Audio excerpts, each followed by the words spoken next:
the final edition of the Cardinal Review for 2017. And what's more fitting than doing a top 10 best games of 2017 as voted by the crew and staff of the Cardinal Review. Of course, we pay tons of people to work here. A lot of people working here. Lots of work happening here. What is our number 10? Heather, my beautiful wife.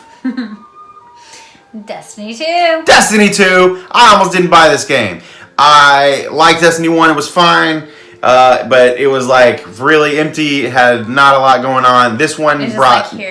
Yeah, exactly. This one brought mission variety, better visuals, better soundtrack, just like improved overall. The campaign was actually there. There was an actual story. It was fucking actually pretty good. There was actually a bad guy who had motives, and he was really like kind of likable in a weird way. But I just really like this. This also let me connect to a lot of friends that I hadn't played with online for a long time. I'm not a big online fan. I'm not a big shooter fan. This was a really good game, and I'm really glad it made my top 10. Which brings us to number 9, which is... Uncharted: The Lost Legacy. Lost Legacy. Uncharted was originally going to be DLC for Uncharted 4, but actually turned out to be its own game because Naughty Dog is the bomb. They were like so ambitious with this. They made its own game, but they made a $40 price point.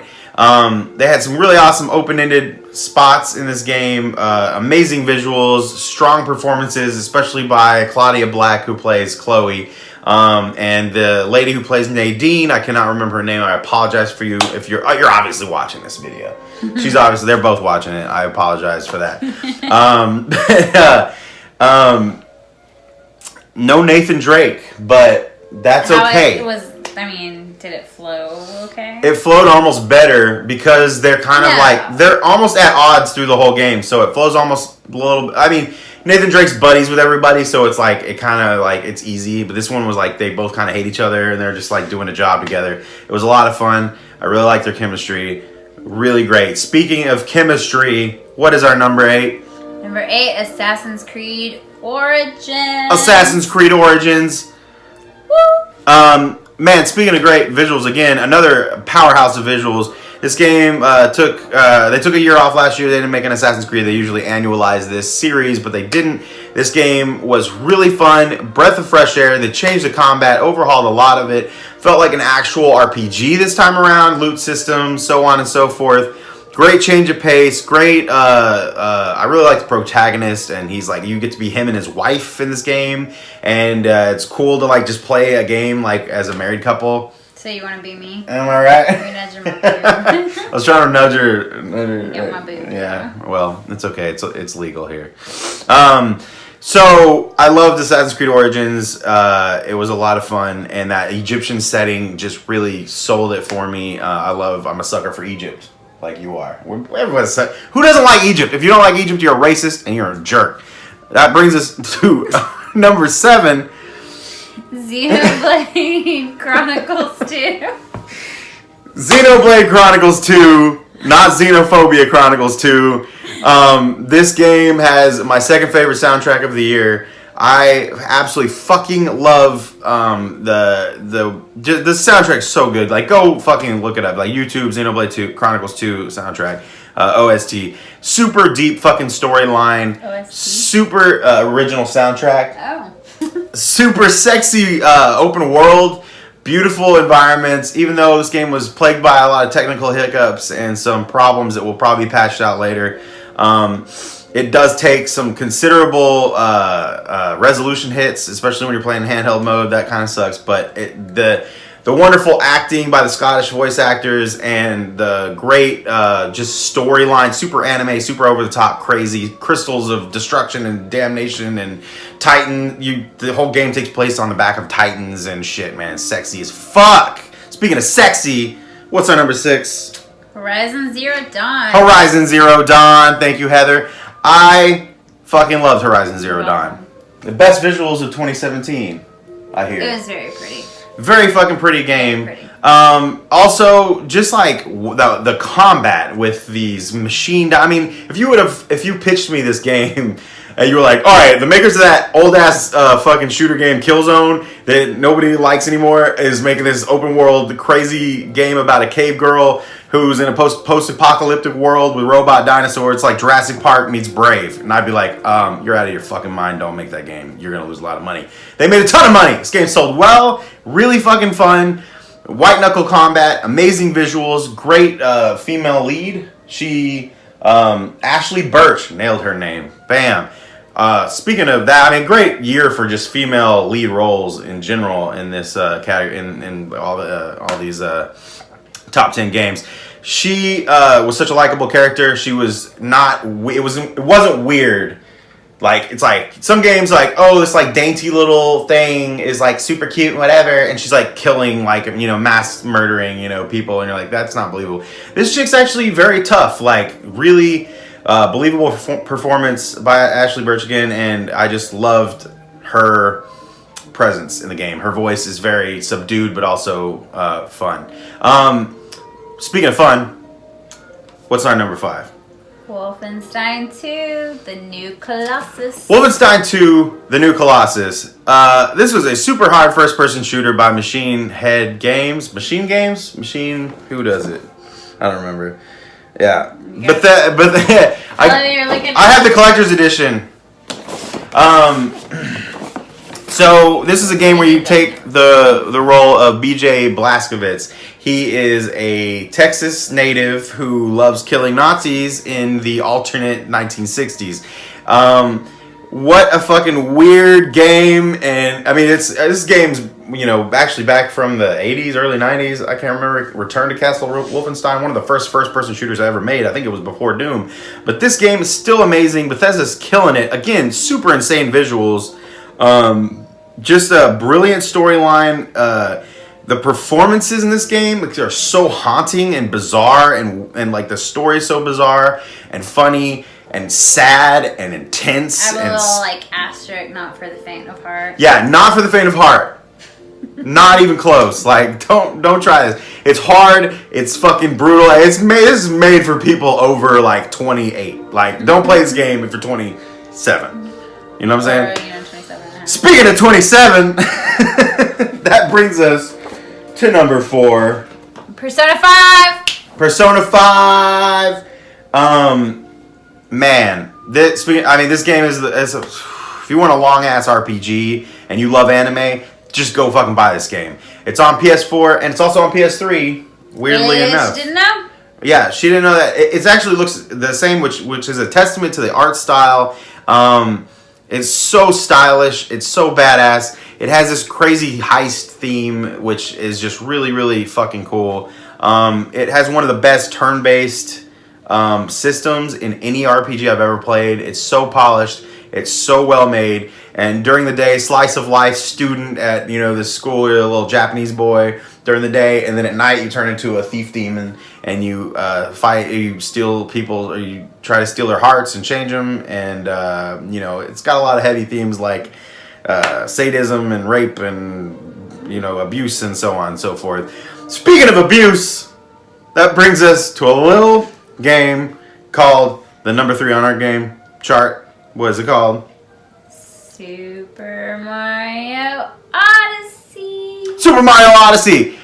I thought this game was going to suck. JK, no one did. It's a Mario game. It's going to be good. But I didn't think it was going to be this good. It's literally the best 3D Mario game in my opinion. Quite possibly the greatest Mario game of all time.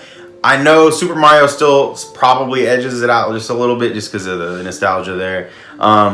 Super Mario World. Anyway, Super Mario Odyssey though, just the soundtrack, the variety of levels, the tight-ass controls. There's treasure around every corner. It's such a fun, it's just packed full of love and care, and the development team down at Nintendo just really cares, and you have Cappy, where you take your cap off and you throw it into an enemy and it possesses them and you become that thing. And there's great twists and weird shit that you wouldn't expect in a Mario game. It was like, there's actually spoilers in this game where I beat the game and someone was like, I was like, man, something crazy happens at the end. People were like, don't spoil it. And it's like, I never thought I'd say that about a Mario game. Like, spoilers, bro. So, speaking of spoilers, what's our number 2? Number 2, Nier Automata. Nier Automata, which is a correct pronunciation of that word. Nier Automata is literally the best narrative experience I've had in a video game since The Witcher 3. My favorite game of the year. Yeah, Heather's game of the year. I mean, this game is a mind fuck of existential fuckery, and it will have you like just you'll cry, crying and laughing. It's like a tragic comedy mixed with Blade Runner, mixed with like crazy anime ideas and crazy. Just, I mean, if you like Hideo Kojima games, if you love the Metal Gear Solid franchise, and you like RPGs and open world games, and it's a genre bending game as well, because it's like there's bullet hell sequences that turn into asteroid. It was just very different. Yeah, very different. It's very different. Everything I've seen, and it came out in the middle of that like Horizon, Zelda, Persona, like all those games came out, and everyone was going crazy, and it just sort of it got overshadowed. But I mean, in my opinion, it was better than most of those games. And those games, I mean, this is a testament to how good this fucking year was for games. I mean, so I mean, I can't say enough good stuff about this game. But the soundtrack. The soundtrack is like what we've listened to this soundtrack like in the car driving places. It's so good. It's like this ethereal choir shit mixed with epic fucking guitars and strings and weird instruments you don't normally hear in video game soundtracks. And just if you like androids and you like being sad and happy at the same time, and you like RPGs and open world bullshit, this is the game for you. And you have a PS4 or a PC. Thank you. And speaking of the game for me, what is our honorable mention? Because before we hit number one, we have to give a couple of honorable mentions. Number one being Neo. Rest in peace, Neo. I love you. You are such a good game. You are hard as hell. It's Ninja Gaiden, Dark Souls, Diablo, Samurai. That's what this game is. And the only reason it didn't score higher on the list is because it was a derivative of Dark Souls. I mean, I loved it to death, but it was a very derivative game. It borrowed a lot of ideas from other games, but it was so good. It was so hard and challenging and fun and just intense, and I loved it. And our number one game. What is it? Are you sure you're ready for this? I don't know. Yes. It's Barbie and her sisters. Barbie and her sisters Puppy Rescue! Puppy Adventure! Or Adventures. Because, I mean, come on. It's Barbie Betch. Dude, it couldn't be any other game than Barbie Puppy Rescue Adventures Sisters. Okay, just kidding. Number one, like anyone would ever guess anything else, it's The Legend of Zelda. And I said that weird, but that's Legend of Zelda. The Legend of Zelda. Breath of the Wild. Breath of the Wild. Now, I know it's like super surprising. Everyone's gonna be like freaking out, like, "Whoa, what a twist at the end! I had no idea it was gonna be Zelda. Oh my God, Robin doesn't even like Zelda. It's not even like he has like a life size. It's like a Giants." It's like there's a Giants cartridge on my wall, the goddamn original cartridge. Man, of course it's Breath of the Wild. What other fucking game could this be? Legend of Zelda Breath of the Wild not only like has a brilliant art style, it out Skyrim'd Skyrim. The soundtrack's amazing, the gameplay loop's amazing. You climb fucking anywhere.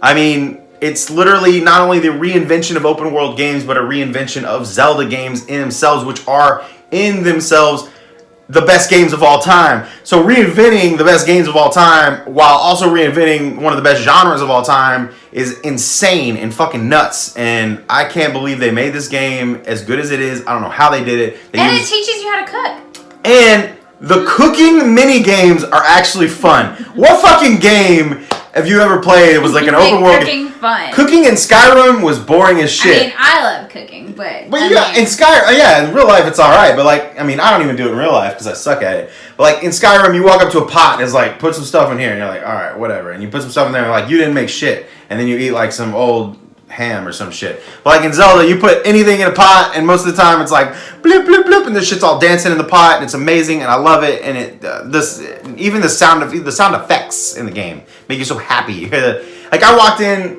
we went and picked up our nephew today, and he was playing Breath of the Wild. As soon as I walked in the door, I heard just one sound effect, and I was like, I know what he's playing. He's in a fucking temple. And so that is the Cardinal Reviews Game of the Year, the staff Game of the Year. We love you. Thank you so much for watching. Happy New Year! Happy New Year! Peace out!